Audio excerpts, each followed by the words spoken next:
All right, what is going on, everybody? Welcome back to another video, another NBA playoff video.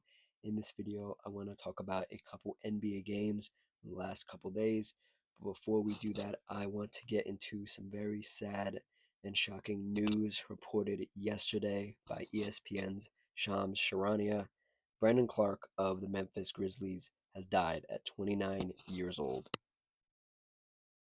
Although I am not a Grizzlies fan or a Memphis fan or anything like that, I am an NBA fan, and when stuff like this happens, when it rarely does, it's shocking. This is the first time in my many years of watching the NBA that an active player has passed away. And whenever anybody, you watch and you sort of admire and enjoy um, them doing their sport, their talent, it's shocking. And um, it happened a lot in past years for other reasons, in the 80s, in the 90s, but this is the first time for me experiencing it. And I always thought Brandon was somebody who never reached his full potential because of injuries or the rotations of the team and what the team needed for a playoff run or a certain game. Um, but he never got to be the full version of himself, and he had potential to be really impactful for a very long time as a big man in this league. And the things that were most important to him were his family and playing for Memphis and playing for his country in Canada. He got to play basketball, professional basketball, for 7 years, and it's crazy to think that 7 years had passed. If it felt like Brandon had just been drafted, and I had just seen him, walk across the stage and be this young, exciting center, lobs from John Morant, he was the longest, tenured Grizzly, and even more so, he got to live out his dreams of playing NBA basketball, and he got to live his dream of playing, a little bit of national basketball for his national team in Canada. Um, and he said in interview previous, obviously to all this, that he was really excited to play in the cup that's coming up for Canada. He was really excited to play in 2028 in the Olympic Games for Canada, and he was very excited for all of that stuff. And um, it's unfortunate that he'll never be able to do that stuff again. I don't think about death or passing too much, but sometimes when I do think about it, I think about players like, LeBron and Steph, and I sort of have to come to grips that, like, the fact that they're much older than me and possibly in my lifetime, I will have to see them, pass too. And And again, I'm not a Grizzlies fan. I wasn't really like a Brandon Clark fan. Like I loved watching him play. He was an exciting player to watch. But Brandon was a good person, no matter what the last couple years or the last couple months were in particular. I won't get into specifics. If you want to look it up for yourself, you can. But he was looked at as a great teammate, a great person, and just a great person to be around, just period. If you just met him in passing, from all accounts, if he was a very nice person, he embodied what it meant to be a Memphis Grizzly, the grit, the grind, and all that stuff. It's very sad, and I hope in all this mess that Brandon has found peace. I hope that his family can look back on his legacy and what he did manage to leave in the short time that he was here. They can look back on his highlights. They can look back on the good times when Brandon was happy, when everybody in his family and his friends were happy. And I hope they have something to hold on to that isn't all negative. He did launch his own foundation, um, maybe a couple months ago to a year ago. Um, I encourage everybody, just take a look, and I don't want to say donate or whatever, but just take a look at the side of Brandon that I don't think was very publicized, at least in the last um, couple months. And we will do a moment of silence for Brandon. He was only 29, man, and it was a 7 year career. And it's crazy how fast 7 years goes by. And um, he was, again, one of the longest tenured Grizzlies um, on the roster currently. And I think everybody around him lost a little bit of something. And for me, as an NBA fan, the little that I knew of him and just saw of him playing basketball, he was a special guy, and it hurts. And we will do a little 10-20 minute moment of silence, and then we will get into um, the regularly scheduled playoff stuff. So let's start the moment of silence now.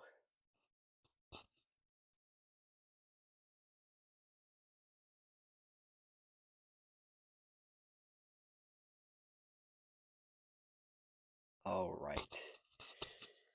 Now, let's get into the more positive stuff, the stuff that Brandon would probably be interested in the most. NBA basketball, playoff basketball. He did get to play a couple playoff basketball games, and I think he would enjoy hearing this stuff. So, yeah, let's get into it. Back to the regularly scheduled stuff. Feels weird to just jump right into this stuff with the news that came out, but the show must go on. Let's talk about, first off, let's talk about Cleveland Cavaliers versus Detroit Pistons. This game was in Cleveland. Cavs trying to tie up the series and make the series 2-2. They did manage to get this done. And I don't want to say convincing fashion, but this was the first time I really watched the Cavs in this series. And it felt like the Cavs were in a little bit of control. And it didn't feel like the Pistons were dictating everything that was happening in this game. It was a good back and forth in the first half of this game. Um, for the game, Donovan Mitchell for the game, 43 points. James Harden 24, Evan Mobley 17. Jared Allen kind of getting iced out of the offense. I mean, he doesn't really have plays ran for him to begin with, so when he isn't able to roll to the basket or catch a lob or do any of those things, he sort of gets like frozen out. But as long as he's stopping, the other team center, and that would be, you know, Jalen Duren, Paul Reed, Isaiah Stewart, I'd say he's doing his job well enough. But opening up the second half, more importantly, for this Cavs team, they opened up a pretty sizable lead. And this is when I really started to realize that, um, oh, they actually have control. And being at home in this home court setting, for them was very valuable. I don't know how beneficial it is to the Cavs in the long run because you're going to need to win one in Detroit if it goes 7 games. Um, I think both teams have suffered from not being able to slow the pace down and get to where they need to be until this game. The Cavs sort of figured something out where they kind of had stopped Cade in moments and stopped him enough to where in the fourth quarter he just wasn't in rhythm. He just wasn't in a rhythm at all.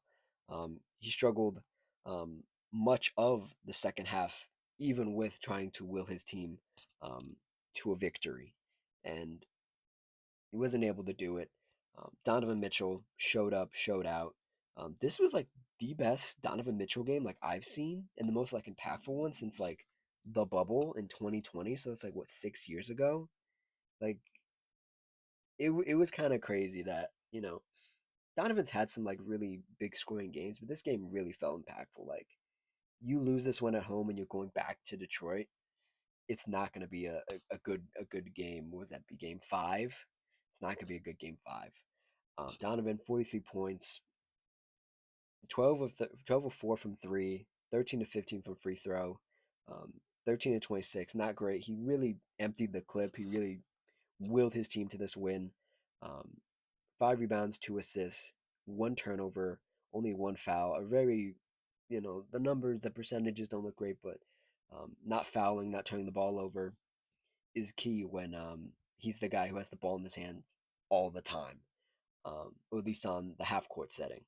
James Harden bringing up the ball, creating for his teammates, 24 points, 11 assists, only two turnovers. Evan Mobley, 17 points. And then they really didn't get enough off the bench. I almost said nothing off the bench, but the truth is they didn't get enough off the bench. And this was a game in which Max Strus didn't play well. Sam Merrill didn't play well. Both those guys are their 3-point shooters. Dennis Schroeder played okay enough.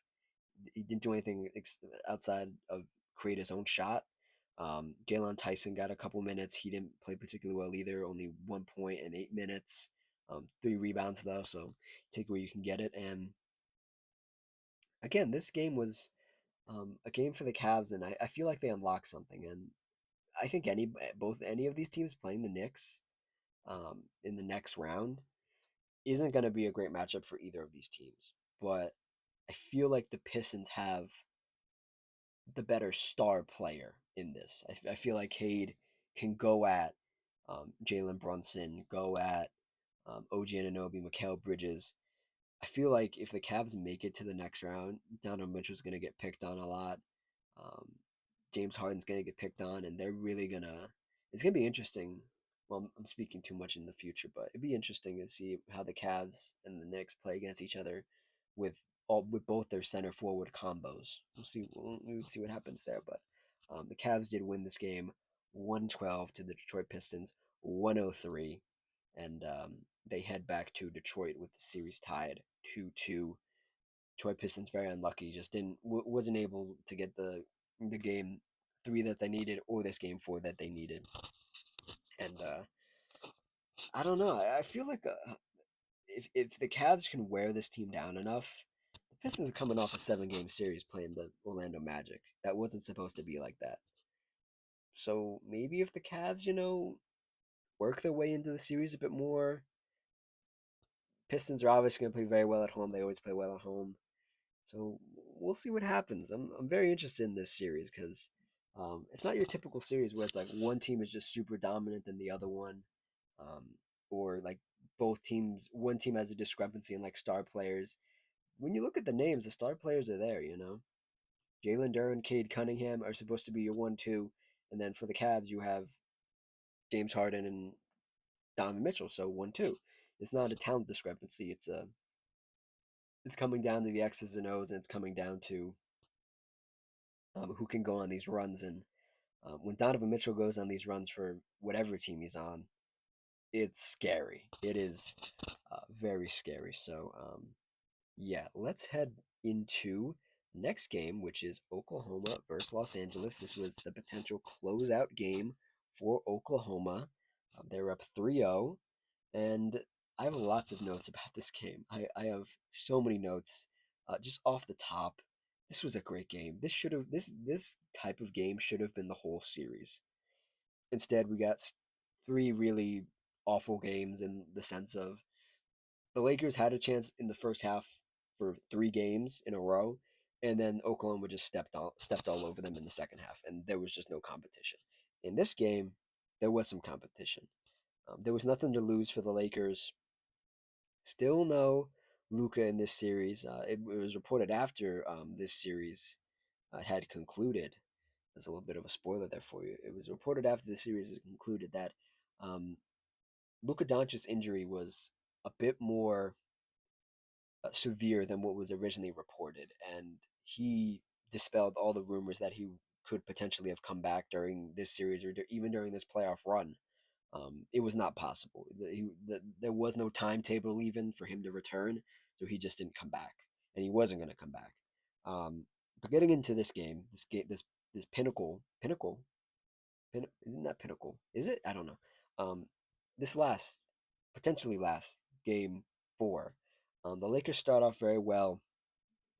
The Thunder looked a little bit behind. They looked behind the 8 ball. They looked like they not so much that they did in the first 3 games, but they looked like they weren't ready for the Lakers to like give it their all. Um, to end the game, they had 3 people in double digits, 4 people actually, but and two 20-plus point scorers um, to match the Lakers, three 20-point scorers, and almost four 20-point scores. So there was a bit of a back and forth there with the main talent on both teams. The Lakers, heading into the second quarter, um, where it got even more back and forth and was very contested, and even the Thunder took a lead for a brief minute, for a brief couple minutes in the second quarter. Um, the Lakers seemed to be at an impasse, and they could not either keep a lead or prevent the Thunder from getting a lead.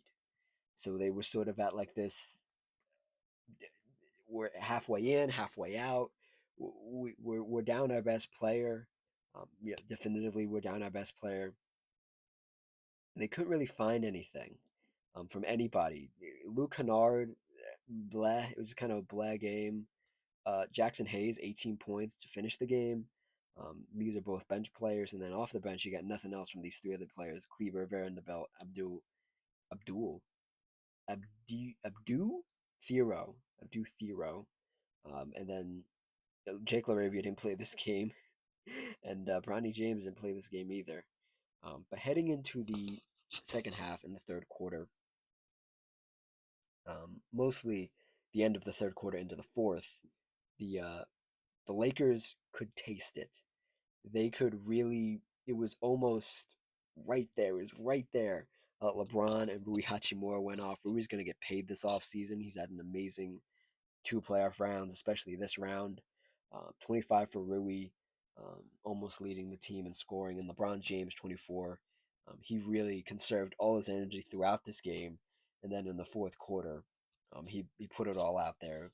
8 of 18 from field goal, 2 of 6 from three, 6 of 8 from free throw, 12 rebounds, 3 assists, 4 turnovers, not great, and one personal foul. And then Rui 25 points, 9 of 15 from field goal, 4 of 8 from three.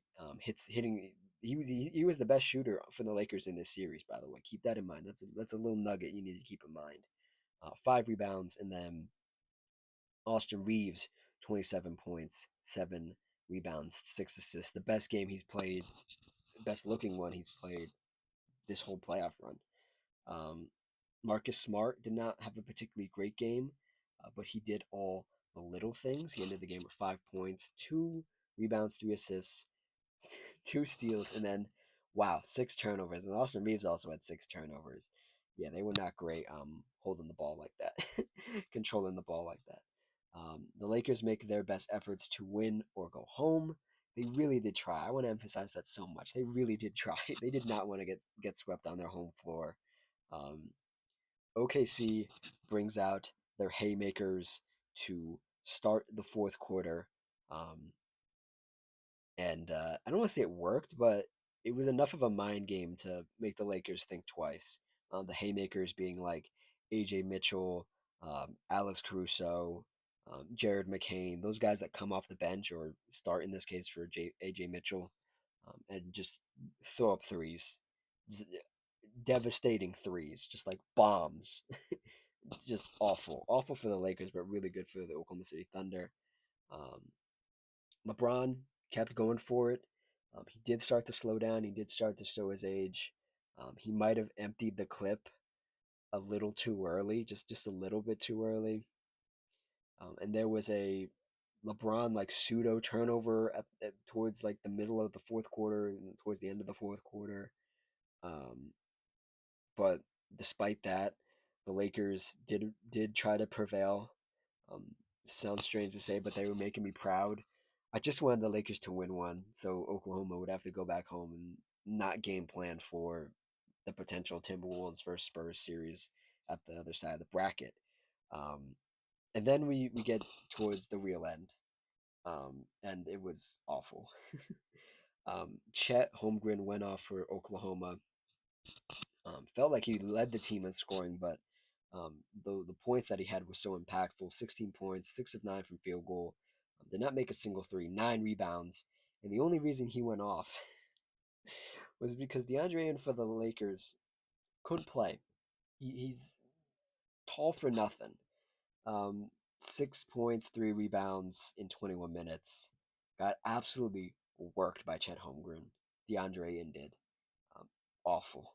Just And this is when they signed DeAndre in this offseason, this past offseason. I was like, there's going to be a moment in the regular season of the playoffs where he's just not going to be playable. His motor just runs too low. He has butterfingers. He's just not going to be able to play. And it happened in the Rockets series, even though that one was kind of better. And it happened so much in this Oklahoma City Thunder series where Isaiah Hartenstein, Chet Holmgren just bodied him when DeAndre is the biggest, the strongest person on the floor at some points when LeBron James isn't out there, and he did not show it at all in this series. And then we head into the closing minutes of this game, where Oklahoma had control essentially, leading by a small margin, and Coach JJ Redick of the Lakers just decides, you know what, I'm going to take the best 3 point shooter we have in the series out of the floor, off the floor, in Rui Hachimura, and I'm going to put in Maxi Kleber, who's a known 3 point shooter, but hasn't played a lick at all in this series.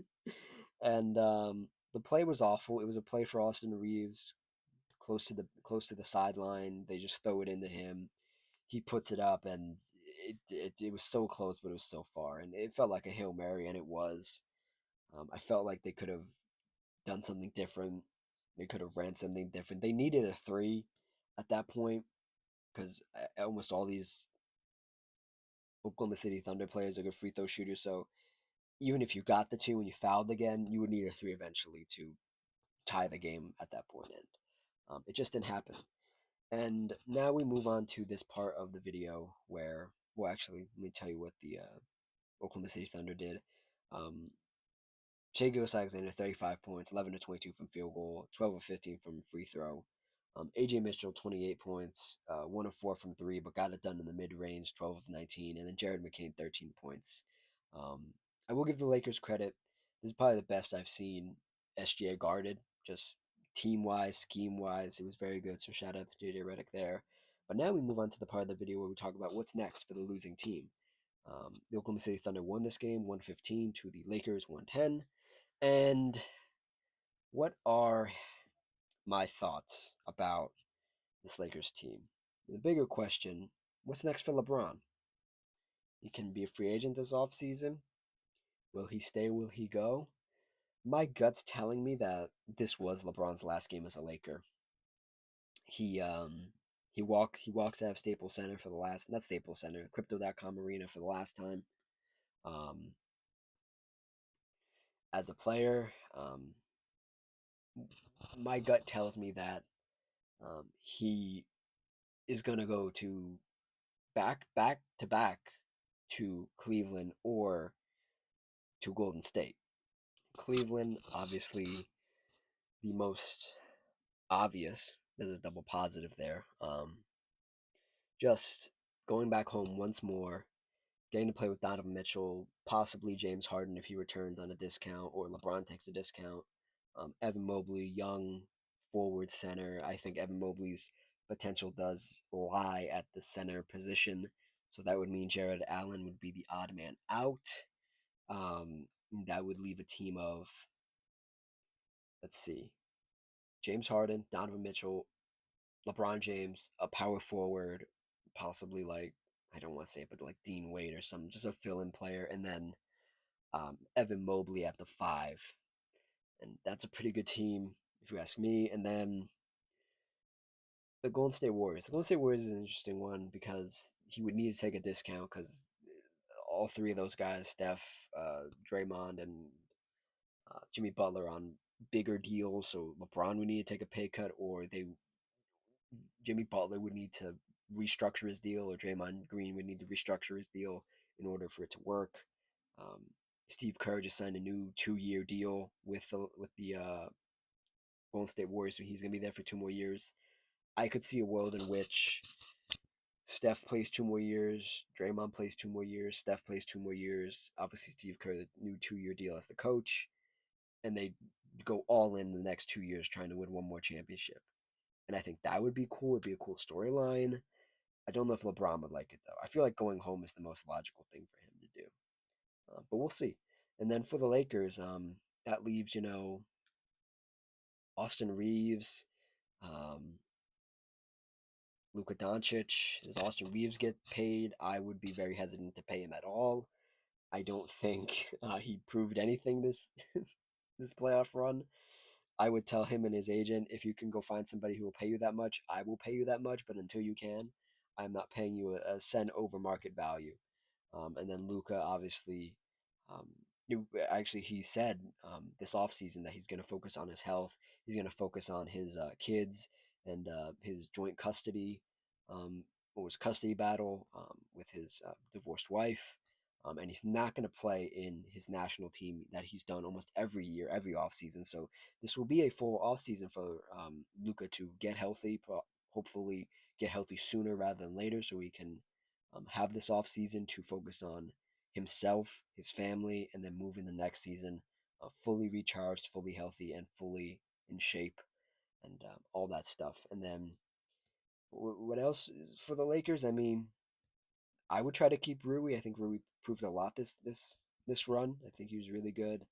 And you just hope he doesn't opt into his contract and he f's off. I have no thoughts about that. And then you really need to restructure this team.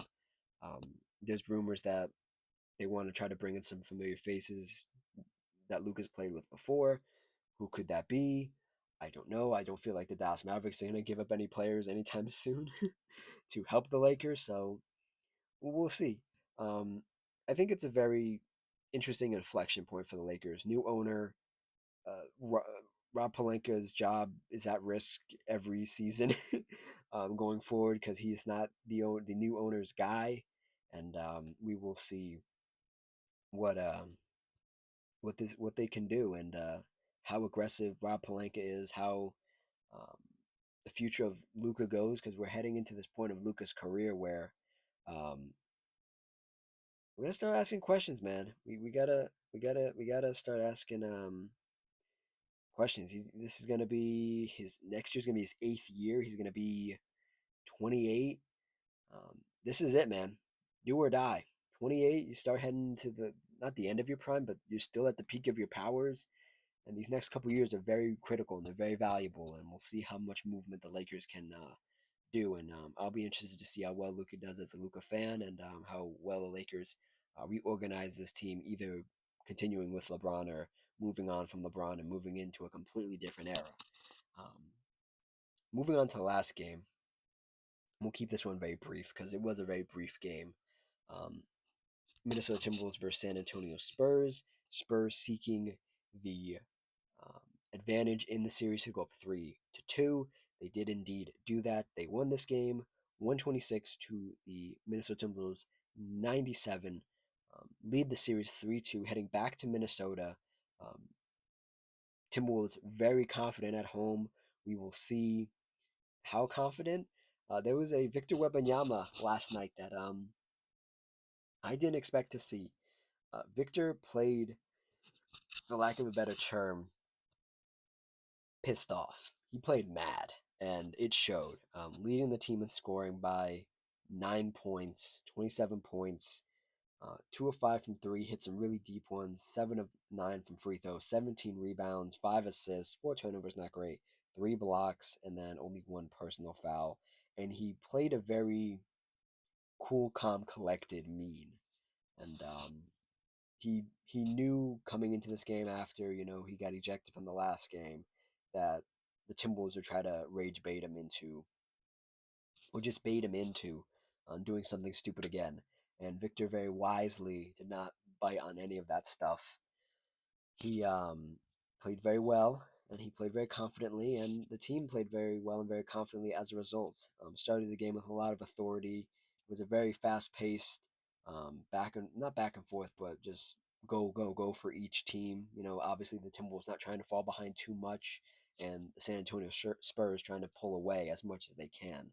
The Spurs had the momentum in the first half, and it carried over.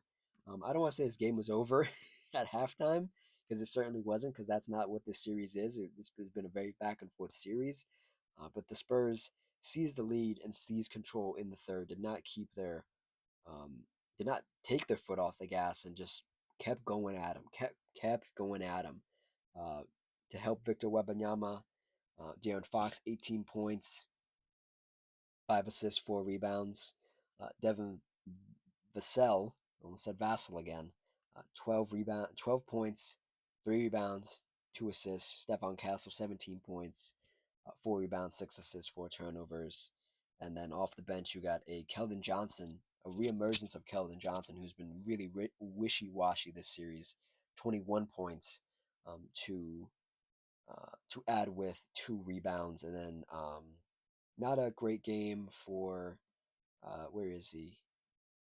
Where's Oh, there he is, Dylan Harper. A mild 12 points, 2 assists, 10 rebounds though. Really good stuff there in the rebounding category. And then I had a couple guys, 3 points, 3 points, 3 points, 2 points, just helping out a little bit because this was the Victor Wembanyama night in a return game. And yeah, I don't have a lot of notes for this game because again, the Spurs just played aggressive, and Victor played aggressive. And my only other note here really is that Dylan Harper, he's so legit. He's just so good. He was just so good. I know it's only 12 points and 10 rebounds, but he was so good. He was so confident. And he's only a rookie, and it's only up from here. And it's so scary because this is what people thought last year in the draft process, where it was like, Dylan Harper's going to come in. He's going to have a really good rookie year. You already have Stephon Castle. De'Aaron Fox isn't long for this team if you have these two really young guards, and that's just a discrepancy in age. Because De'Aaron, for what he is, you need him for these deep playoff runs. You need him at least to get to the championship game. Like going in the future, like 5 years, 4 years from now, it's gonna be Stephon Castle and Dylan Harper in the backcourt, and it's gonna be so scary. It's gonna be so scary. Um, Before we get to the end of this game in totality, Julius Randle 17 points for the Timberwolves. Jay McDaniel 17. Julius had 10 rebounds to go with the 17 points. Rudy Gobert, a very stinky game, a very ugh, not good game. He was in a lot of not a lot of foul trouble. He got a couple quick ones, 3 rebounds. It threw off everybody's rotations. 4 points, 5 rebounds. Io DeSumo, 16 points, 9 rebounds, playing a little bit banged up, gave it his best effort. And Anthony Edwards, 20 points, 4 turnovers, 2 assists, 2 rebounds. Not the best. Not the best. I'm going to assume he's going to play better at home, and he's going to try to empty the clip and try to will his team to get back to San Antonio to play a game 7, but it's looking very unlikely at this point. And then Nasri, 13 points, and the rest of the team was kind of blah. When you have a blah starting lineup and a blah bench, you're not going to win that game. The end was a blowout. The Timberwolves sort of gave up, and they waved the white flag, and they just hoped to head back home. And they know they're going to head back home and try to win or stay at home. So yeah, that's it. That's the video. 3 games tomorrow. You guys are gonna get. We only have one game tonight, so I'm not gonna make a video about one game, but I will make a video about one game and some NBA news that has come out over the last 24, 42, 72 hours. So you guys will get updates on the 76ers and the GM and what's happening with Daryl Morey. You'll get an update on some Giannis stuff. And then yeah, whatever else other stuff I can find, and then hopefully for Friday might be a double upload with some WNBA stuff happening on Thursday. We'll see about that. But in other news for the channel, there will be some positive changes coming, some upgrades coming to the channel. So I hope you guys will stay tuned for that. I'm very excited for the upgrades that I have coming. They'll start next week, but you'll start seeing the effects probably this weekend or definitely next week. And it'll be visual. It will be audible. It's a little hint right there for what's coming. Um, Next week. But I'm very excited for that stuff, and I hope you guys are excited as we creep towards the conference finals for the NBA and we really start getting into the nitty gritty of the WNBA season. The end screen should be playing right now. Check out the video on the left. Check out the playlist on the right. If you click my little icon right in the bottom middle of the screen, a little subscribe will pop up, and you can subscribe with ease. Like and comment as well, and I'll see you guys next time. Cheers.